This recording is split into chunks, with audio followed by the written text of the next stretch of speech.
बाबा doctor Sanjay के दार्शनिक दृष्टिकोण के अनुसार नाड़ी परीक्षा के बारे में शारंगर संहिता, भाव प्रकाश, योग रत्नाकर आदि ग्रंथों में वर्णन है। महर्षि सुश्रुत अपनी योगिक शक्ति के से समस्त शरीर की सभी नाड़ियां देख सकते थे। कुशल वैद्य के पास योग चिकित्सा और ध्यान सिद्धियां होने से रोगी नाड़ी पकड़कर प्रश्नोत्तर के साथ ही मन दोष, शरीर दोष आदि पर नियंत्रण प्राप्त कर सकते हैं। जीवन पद्धति, खान पान के दोष का भी पता लगा लेते हैं। वेद और वेद एक ही मूल बोली धातु से लिया गया, इसका अर्थ है प्राकृतिक ज्ञान।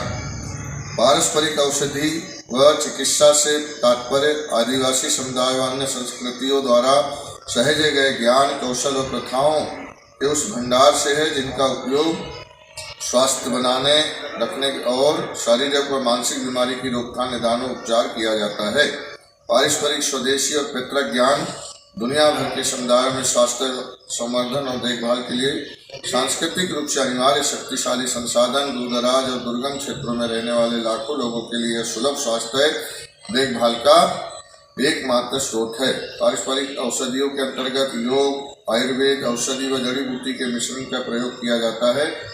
परंपरागत वैद्य प्रकृति को ईश्वर मानकर प्रकृति के न्याय, नियम, रीति नीति के पथ का अनुगमन करते हैं। वैद्य योगी बाबा डॉक्टर संजय की मान्यता है कि प्रकृति में कंपन है और हम सब कंपन से बने हैं। नाड़ी परीक्षा विधि में नाड़ी के कंपन को पढ़ना और फिर शारीरिक, आध्यात्मिक, मानसिक और भावनात्मक हितों की रक्षा के लिए जड़ी बूटियों और हुए प्रयोग का शारीरिक, मानसिक और आध्यात्मिक बीमारियों का निदान करना है। रोग भगाने के लिए भारतीय उपचार पद्धति आदिवासी और ग्रामीण क्षेत्रों से पारंपरिक उपचार पद्धति पीढ़ी दर पीढ़ी चली आ रही है। मन और शरीर के दृष्टिकोण के लिए मार्गदर्शन के लिए समय समय पर वैद्य का परामर्श लेते रहना भारतीय परंपरा है।